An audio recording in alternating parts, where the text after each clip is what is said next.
ദൂരേക്കോ? Shooting തുടങ്ങാറായോ? ആ അതെ, ഇത്ര പെട്ടെന്നോ? ഇന്ന് എല്ലാവരുടെയും കാസ്റ്റിംഗ് ആണ്. ഞാനും അത് ഓർത്തില്ല, പെട്ടെന്നായിരുന്നല്ല. എന്തായാലും എന്റെ ജീവിതത്തിൽ ഇത് തന്നെയാ വിധിച്ചത്. സ്നേഹിക്കുന്നവരിൽ നിന്നും മാതാവ് എന്നും അകറ്റിയിട്ടേ ഉള്ളൂ എന്നെ. അതിനെന്തുവാ, ഞാൻ ദൂരെ പോവാണെങ്കിലും പെട്ടെന്ന് വരത്തില്ലേ?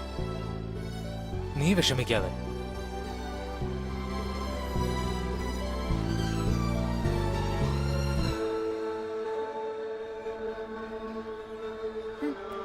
എനിക്കെന്താ, എങ്ങോട്ട് വേണമെങ്കിലും പൊക്കോ. നീ വന്നെന്റെ കാല് പിടിച്ചോണ്ടാ. ഞാൻ അവളുടെ അസുഖം മാറട്ടെ എന്ന് കരുതിയാണ് ഈ നാടകത്തിന് കൂട്ടുന്നത്. സോറി രവിയേട്ടാ. എന്നെ എങ്ങനെങ്കിലും ഒന്ന് ഒഴിവാക്കി തരണം. അലീന നല്ല കുട്ടിയല്ലേ? രവിയേട്ടൻ അവളെ അങ്ങ് കല്യാണം കഴിച്ചൂടെ? എന്താ അവക്കൊരു കുറവ്? എല്ലാരെയും നീ തന്നെ ഇങ്ങനെ പറയണം? ഞാനിപ്പോ എന്ത് ചെയ്യാനാ? അച്ഛൻ പറഞ്ഞിട്ടാ ഞാൻ പരിചയപ്പെടുത്തിയത്.